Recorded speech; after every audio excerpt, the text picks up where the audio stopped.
Vous êtes-vous déjà demandé pourquoi certaines personnes captivent naturellement l'attention, sans forcer, sans parler fort, sans chercher à séduire? Il suffit qu'elles entrent dans une pièce pour que les regards se tournent vers elles. Ce n'est pas une question de charme superficiel ou de stratégie sociale. C'est une question d'aura. Une aura nourrie par une force tranquille, une confiance silencieuse, un alignement intérieur qui agit comme un aimant. Et si je vous disais que cette aura n'est pas réservée à quelques élus chanceux? Qu'il existe des habitudes simples, mais puissantes, capables de transformer votre présence, et même votre absence, en une force magnétique irrésistible?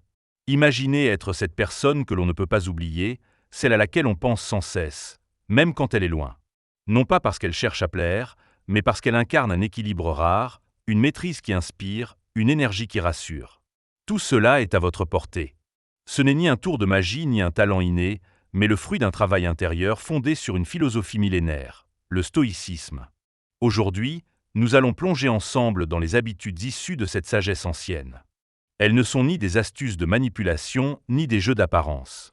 Elles sont des piliers d'une transformation profonde. En les intégrant, vous n'aurez plus besoin de courir après les autres. Ce sont eux qui viendront à vous. Car votre silence parlera plus fort que 1000 mots. Votre calme, votre clarté, votre constance deviendront une présence en soi. Préparez-vous à découvrir comment votre simple manière d'être peut déclencher une attraction naturelle, profonde, durable. Et ce, sans dire un mot. Imaginez entrer dans une pièce. Vous ne parlez pas fort. Vous ne cherchez pas à attirer les regards. Et pourtant, quelque chose émane de vous. Une énergie calme, dense, irrésistible. Ce n'est pas du charisme de façade. C'est une certitude intérieure. Un sentiment profond que vous avez de la valeur. Et ce sentiment, vous n'avez pas besoin de l'expliquer. Il se ressent. C'est ça, la véritable puissance d'une valeur personnelle inébranlable. Ce concept, au cœur du stoïcisme, n'a rien à voir avec l'ego. Il ne s'agit pas de se croire supérieur.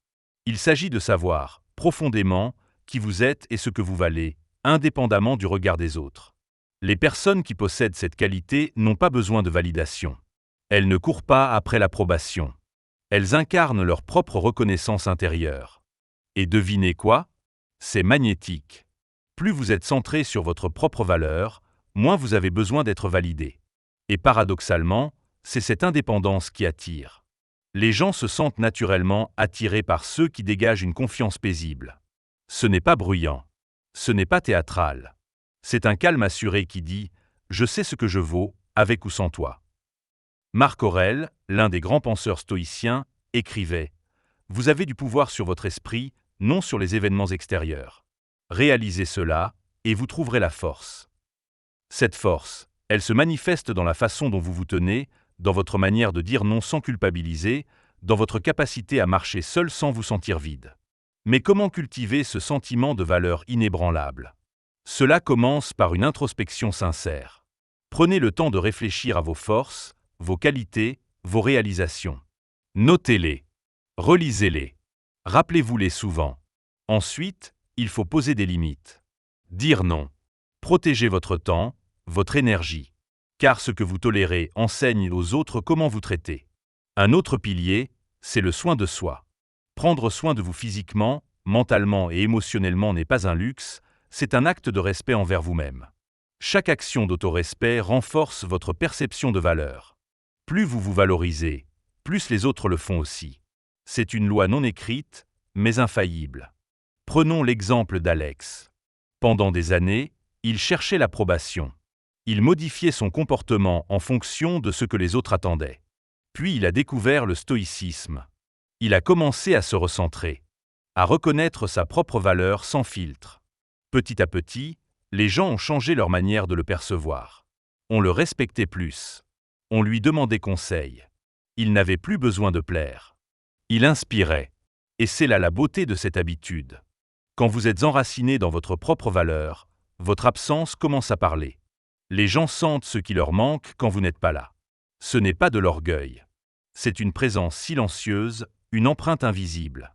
Alors, posez-vous la question. Êtes-vous en train de vous valoriser à la hauteur de ce que vous êtes vraiment? Si ce n'est pas le cas, commencez aujourd'hui. Car plus vous reconnaîtrez votre propre valeur, plus les autres viendront à vous.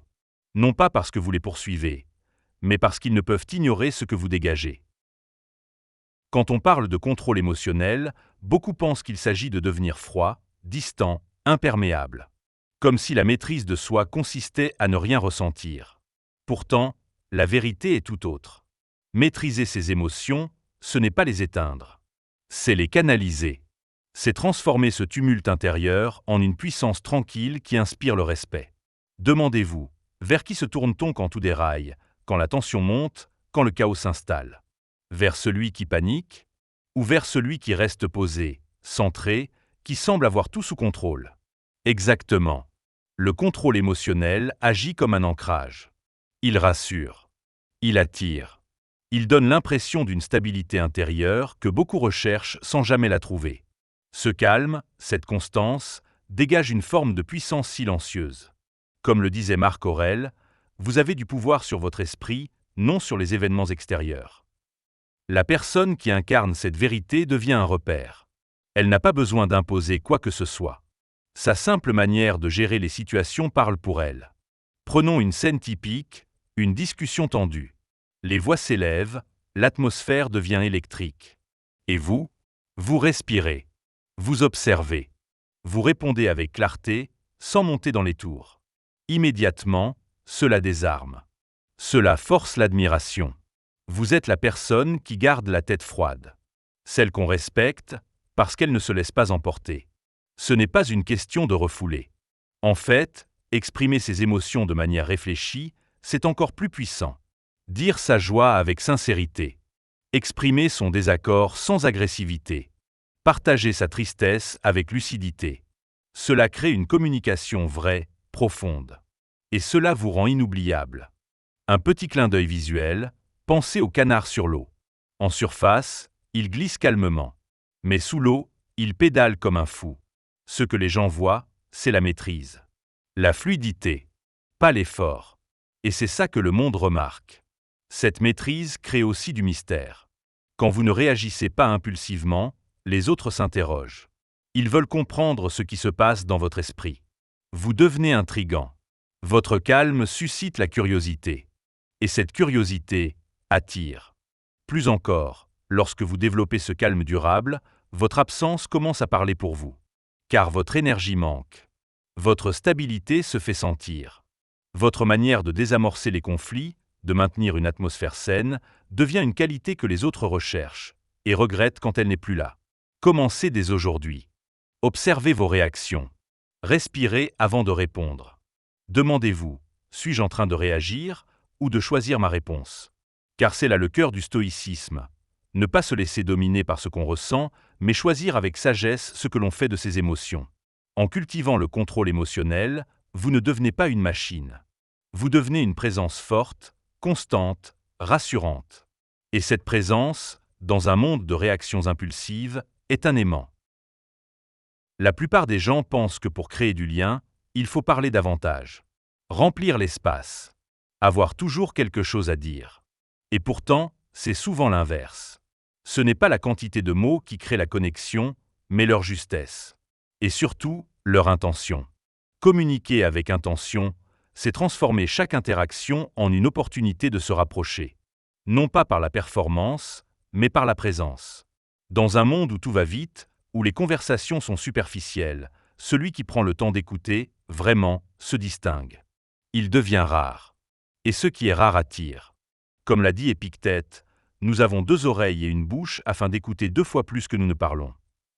Une personne qui applique cela devient magnétique parce qu'elle offre ce que peu savent encore donner, une attention sincère. Imaginez que vous parliez à quelqu'un qui ne cherche pas à répondre, mais à comprendre.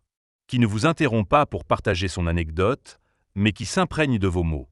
Cette personne, vous aurez envie de la retrouver. Parce qu'elle vous fait vous sentir vu, entendu, compris. La communication intentionnelle, ce n'est pas un script à réciter. C'est une manière d'être.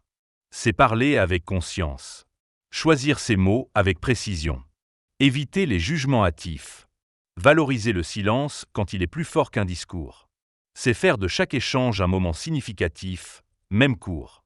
Et c'est aussi savoir quand ne pas parler. Car parfois, le silence dit tout. Il intrigue. Il laisse place à la réflexion. Il donne du poids à vos mots. Cela ne veut pas dire que vous devez devenir sérieux et pesant. Bien au contraire.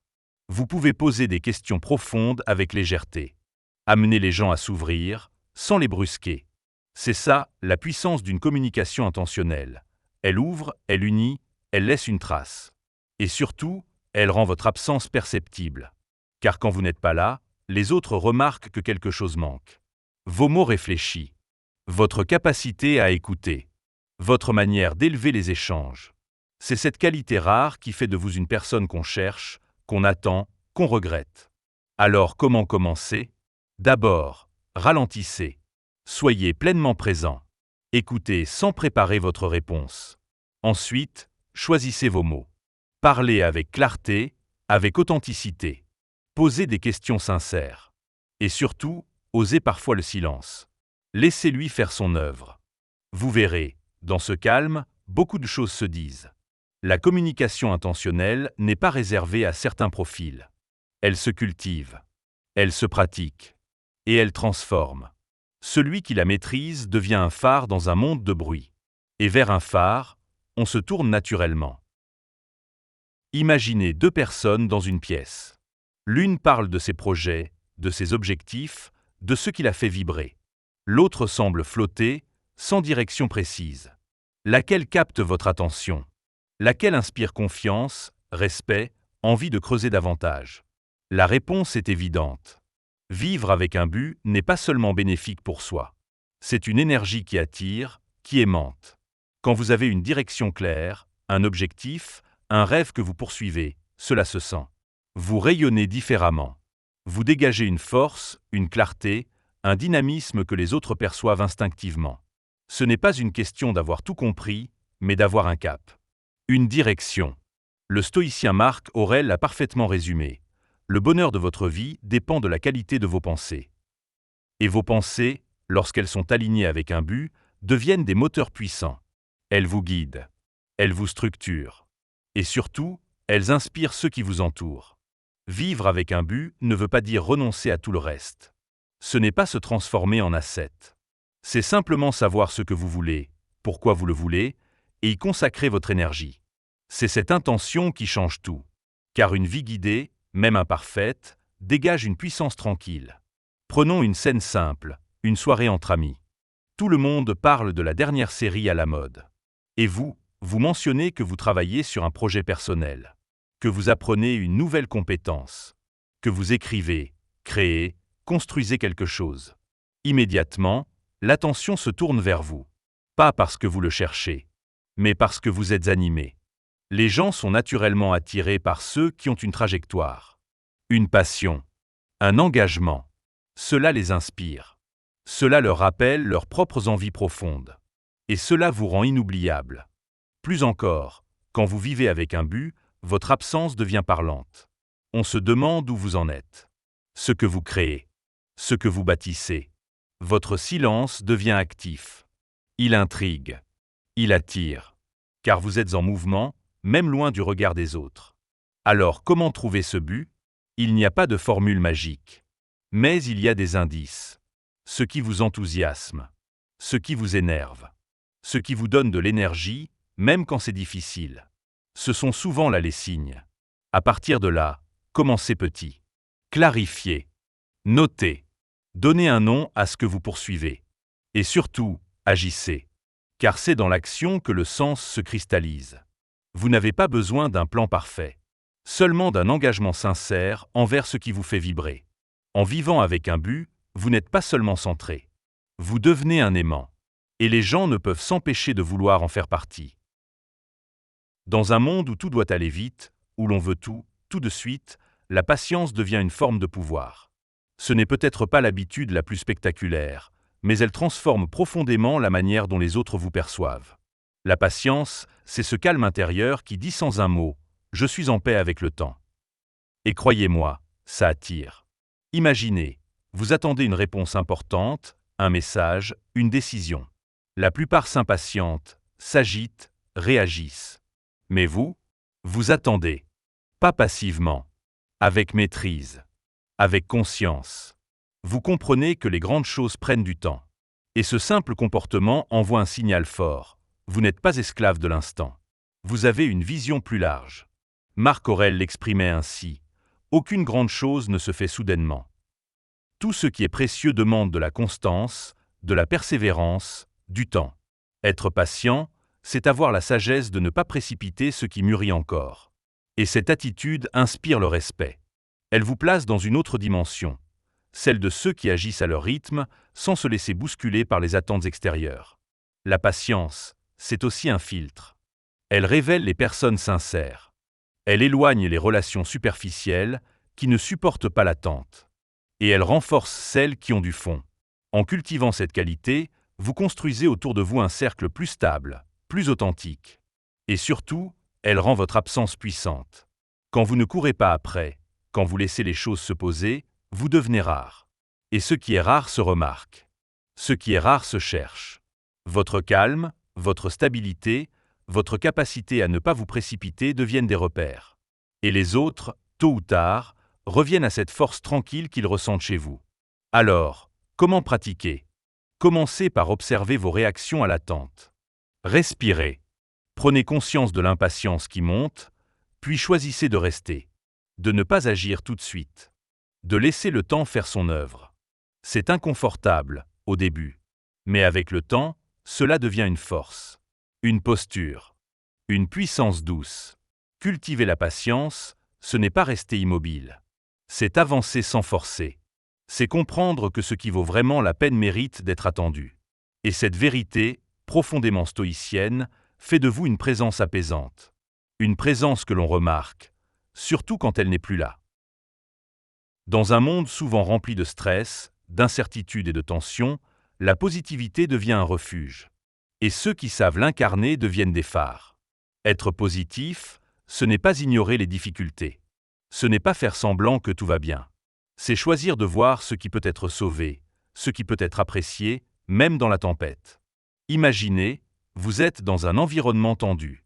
Les esprits s'échauffent, les visages se ferment. Et là, vous arrivez. Vous ne niez pas la situation, mais vous apportez une respiration, une perspective, un sourire. Vous ne dites pas que tout est parfait, mais vous rappelez que ça ira. Cette énergie-là change tout. Elle détend.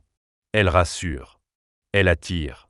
Le stoïcisme n'est pas une philosophie de froideur. C'est une philosophie de maîtrise. Et cette maîtrise permet d'adopter une attitude mentale qui fait de vous une source d'élévation pour les autres. Comme l'écrivait Sénèque, les plus grandes bénédictions de l'humanité sont en nous et à notre portée. L'une de ces bénédictions, c'est l'attitude. Lorsque vous choisissez la positivité, vous changez votre impact sur le monde. Et vous devenez irrésistiblement magnétique. Les gens veulent être autour de vous parce qu'ils se sentent mieux quand vous êtes là. Vous ne les tirez pas vers le bas. Vous les élevez. Même sans parler, votre attitude dit « Tu es en sécurité ici ». Ce n'est pas une posture. C'est un choix quotidien. Celui de ne pas sombrer dans le cynisme. De ne pas laisser l'amertume devenir votre filtre. Et ce choix constant construit autour de vous une présence apaisante, joyeuse, solide. Et quand cette énergie disparaît, elle manque. Votre absence parle. Les gens réalisent soudain que ce que vous apportiez n'était pas banal. Ils se surprennent à vous chercher, à vouloir votre présence pour retrouver un peu de ce calme joyeux que vous incarnez. Pour cultiver cette positivité, commencez petit. Observez ce qui va bien. Exprimez votre gratitude, même silencieusement. Souriez, pas pour plaire, mais parce que vous avez choisi d'être une lumière. Entourez-vous aussi de ce qui vous nourrit. Lecture, musique, personnes qui vous inspirent. Vous verrez, cela ne vous rendra pas invulnérable, mais cela vous rendra précieux. Et cette rareté émotionnelle, dans un monde qui râle et critique, fait de vous un aimant. La prévisibilité rassure, mais elle ennuie. Et l'ennui, dans les relations, est un poison lent. Lorsque tout devient automatique, quand chaque message, chaque réaction est attendue, l'esprit se déconnecte. Il n'y a plus de surprise, plus de mystère. Et ce mystère, justement, est l'un des ingrédients clés de l'attraction. Être imprévisible ne veut pas dire être instable. Cela signifie ne pas être entièrement lisible. Casser parfois vos routines. Ne pas toujours répondre comme prévu. Ajouter de la nuance, de la spontanéité, de l'inattendu. Imaginez une personne qui, chaque matin, envoie un message. Toujours le même. À la même heure. Un jour, elle ne le fait pas. Que se passe-t-il? Vous vous interrogez. Vous pensez à elle. Vous vous demandez pourquoi. Cet écart, aussi petit soit-il, déclenche la pensée. Il ouvre un espace. Et ce vide attire. C'est l'essence même du charme stoïcien. Ne pas être dépendant des automatismes, mais rester libre. Comme l'a dit Sénèque, la liberté est le seul objectif digne de la vie. Et cette liberté se manifeste aussi dans notre comportement. Ne pas toujours être là. Ne pas toujours faire ce que l'on attend. Cela crée une tension, un intérêt. Être imprévisible, c'est montrer qu'on est vivant, qu'on pense par soi-même, qu'on agit avec discernement. C'est surprendre avec une idée, une décision, une absence. C'est dire non là où tout le monde attend un oui. C'est apparaître là où personne ne vous attendait. C'est offrir un cadeau sans raison ou garder le silence quand on attend une réaction. Mais attention, l'imprévisibilité n'est pas un jeu. Ce n'est pas une stratégie de manipulation. C'est une manière d'être qui reflète votre liberté intérieure. Vous n'êtes pas esclave d'un rôle. Vous n'êtes pas prévisible parce que vous êtes authentique. Et cette authenticité fascine. Elle intrigue. Elle marque. Elle laisse une trace. Résultat, votre absence devient un événement. On se demande ce que vous pensez, ce que vous préparez. Pourquoi vous n'avez pas réagi? Votre silence devient lourd de sens. Et les gens veulent vous retrouver. Comprendre. Raccrocher. Commencez petit. Ne répondez pas toujours tout de suite. Prenez des décisions qui vous ressemblent, même si elles dévient des attentes. Montrez que vous avez une vie intérieure riche, autonome. Que vous ne suivez pas un script. Vous verrez, en vous affranchissant de la routine, vous devenez captivant. Il y a une chose rare dans ce monde pressé, se sentir vraiment écouté. Pas simplement entendu, mais accueilli, compris, reconnu. Et celui qui sait offrir, cela devient immédiatement précieux. Montrer un véritable intérêt pour les autres, ce n'est pas poser une question pour remplir le silence. C'est poser une question et écouter vraiment la réponse. La plupart du temps, on parle pour répondre. On pense à ce qu'on va dire, à comment rebondir, à ce que l'autre va penser. Mais une écoute vraie, elle suspend ce besoin. Elle crée un espace. Et cet espace, l'autre le ressent comme un cadeau. Quand vous montrez que vous vous souciez sincèrement de ce que vit l'autre, vous construisez un lien invisible. Vous devenez un refuge, un point d'ancrage. Et les gens s'attachent naturellement à ceux qui les font se sentir importants. C'est exactement ce que rappelle Épictète. Nous avons 2 oreilles et une bouche afin d'écouter 2 fois plus que nous ne parlons.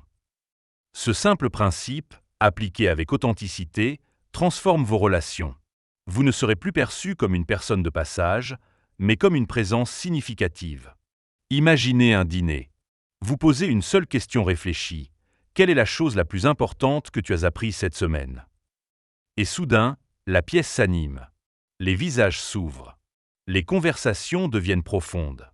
Parce que vous avez invité l'autre à exister. Et plus tard, quand vous n'êtes pas là, votre absence parle. Elle se fait sentir dans la chaleur que vous apportez. Dans ce sentiment rare de se sentir vu. C'est ça, la puissance d'un intérêt sincère. Il vous rend inoubliable. Pratiquez chaque jour. Regardez les gens quand ils parlent. Posez des questions qui comptent. Intéressez-vous vraiment. Et vous verrez, ceux que vous écoutez viendront à vous. Non pas parce que vous les poursuivez, mais parce que votre présence les fait exister un peu plus. Dans un monde où l'hyperconnexion est devenue la norme, ceux qui sont à l'aise seuls émettent une aura différente. Rare. Puissante. La solitude choisie n'est pas un vide, c'est un centre. Une force silencieuse qui dit « Je me suffis à moi-même ». Imaginez une personne assise dans un café. Elle ne regarde pas son téléphone toutes les 30 secondes. Elle ne cherche pas à croiser des regards. Elle lit, tranquillement. Elle est bien là. Présente. Entière. Cette image, elle intrigue. Elle attire. Parce qu'elle dégage quelque chose de fondamental, l'autosuffisance. Être bien seul, c'est un des grands piliers du stoïcisme. Comme le disait Marc Aurèle, il est en votre pouvoir de vous retirer quand vous le souhaitez.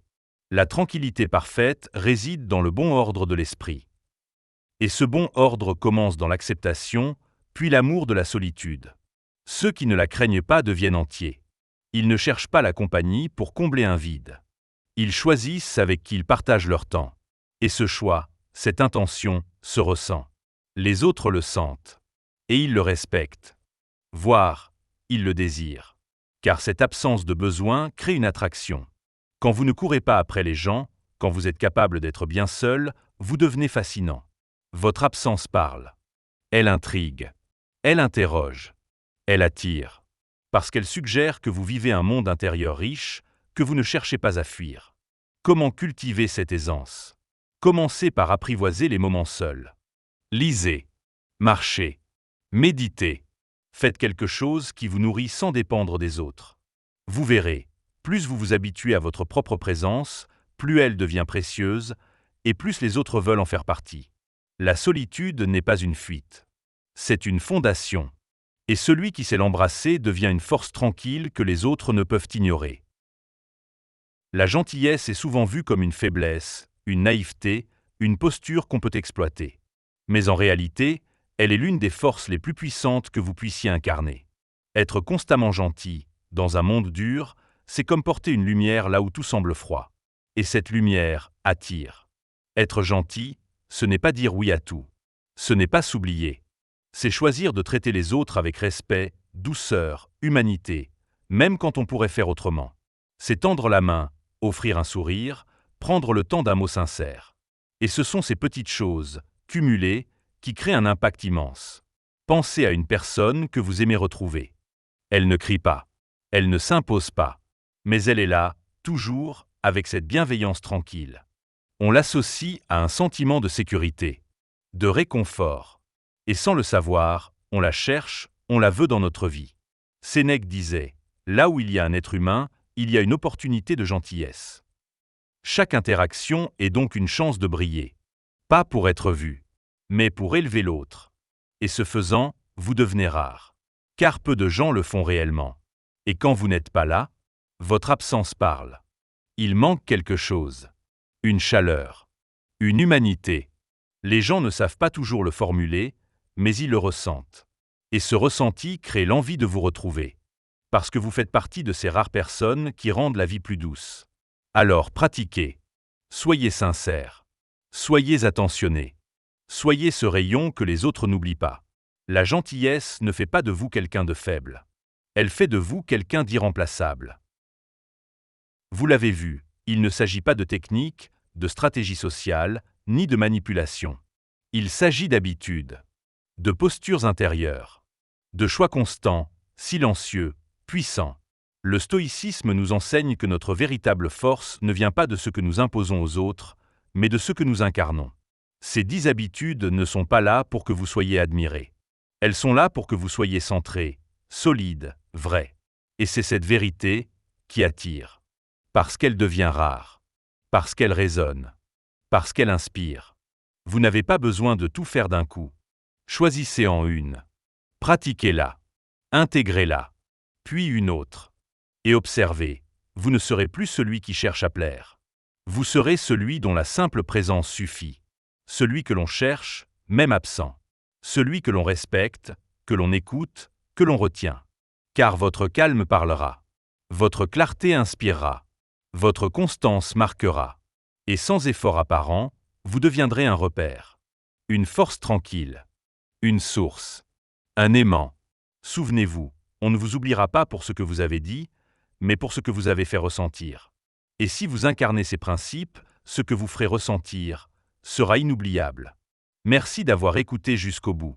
Si ce contenu vous a apporté de la clarté, de l'inspiration ou une nouvelle perspective, je vous invite à vous abonner à la chaîne. Likez la vidéo. Et surtout, partagez dans les commentaires. Quelle habitude allez-vous mettre en place en premier? À très vite pour un nouveau voyage intérieur.